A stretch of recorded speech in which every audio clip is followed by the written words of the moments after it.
প্রধানমন্ত্রী ভারত সফর নিয়ে এখনো সমালোচনায় মুখর বিএনপি। এই সফর থেকে দেশের জন্য কোনো অর্জন দেখছে না দলটির মহাসচিব মির্জা ফখরুল ইসলাম আলমগীর অভিযোগ করেছেন, সফরে নিজেদের অধিকার আদায়ে সরকার পুরোপুরি ব্যর্থ হয়েছে। এছাড়া আন্তর্জাতিক আইনের অধিকার নিয়েও কথা বলেননি প্রধানমন্ত্রী। ফখরুলের অভিযোগ, ভারত সফরে 10টি চুক্তি হয়েছে, সেখানে দেশের স্বার্থ একেবারেই রক্ষা হয়নি।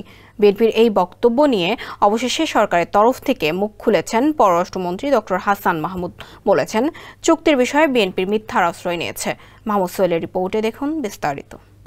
বিএনপি নেতাদের শিক্ষিত উল্লেখ করে হাসান মাহমুদ বলেন, দলটির নেতারা অশিক্ষিতের মতো মন্তব্য করছেন। আওয়ামী লীগের এই যুগ্ম সাধারণ সম্পাদক দাবি করেন, ভারতের সঙ্গে বাংলাদেশের কোনো চুক্তি স্বাক্ষরিত হয়নি, তবে কিছু সমঝোতা স্মারক স্বাক্ষরিত হয়েছে। একমাত্র ওয়ালটন এসি দিচ্ছে 1 বছরের রিপ্লেসমেন্ট গ্যারান্টি এবং কম্প্রেসারের 10 বছরের গ্যারান্টি। শনিবার চট্টগ্রাম প্রেস ক্লাবে উত্তর জেলা আওয়ামী লীগ আয়োজিত সেমিনারে তিনি এসব কথা বলেন।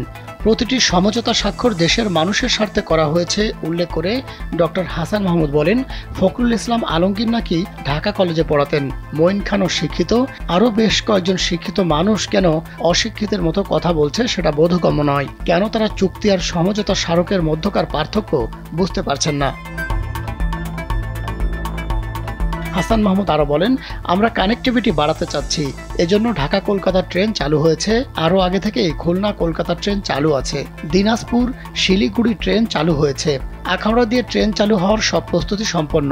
আমরা ভারতের ভূমির উপর দিয়ে নেপাল থেকে জলবিদ্যুৎ আমদানির চুক্তি স্বাক্ষর করেছি। ভুটানের সঙ্গেও আলাপ আলোচনা চলছে। নেপাল এবং ভুটানকেও বাংলাদেশ কানেক্টিভিটিতে যুক্ত করতে চাই। এতে করে এই অঞ্চলের অর্থনৈতিক সমৃদ্ধি ঘটবে। বিএনপি বিভ্রান্তি ছড়াচ্ছে উল্লেখ করে তিনি বলেন, যাদের নেত্রী বলেছিলেন সাবমেরিন কেবলের সঙ্গে বাংলাদেশ যুক্ত হলে এদেশের সমস্ত গোপনীয়তা আউট হয়ে যাবে, তারা কানেক্টিভিটির মর্ম বুঝবে না, এটাই স্বাভাবিক। হাসান মাহমুদ বলেন, তারা আবল তাবল কথা বলে মানুষকে বিভ্রান্ত করতে চাইছে। চরমনার পীরের সমালোচনা করেন হাসান মাহমুদ। বলেন, এই ইস্যুতে কোনো পীর সাহেবও দেখি লাফাইতেছেন, অথচ ফিলিস্তিনের গাজায় মানবতা বিরোধী অপরাধ নিয়ে কথাই বলছেন না তারা। এ নিয়ে মুখে কুলু পেটেছেন বিএনপি জামাত নেতারাও। মাহমুদ সোহেল, কালবেলা।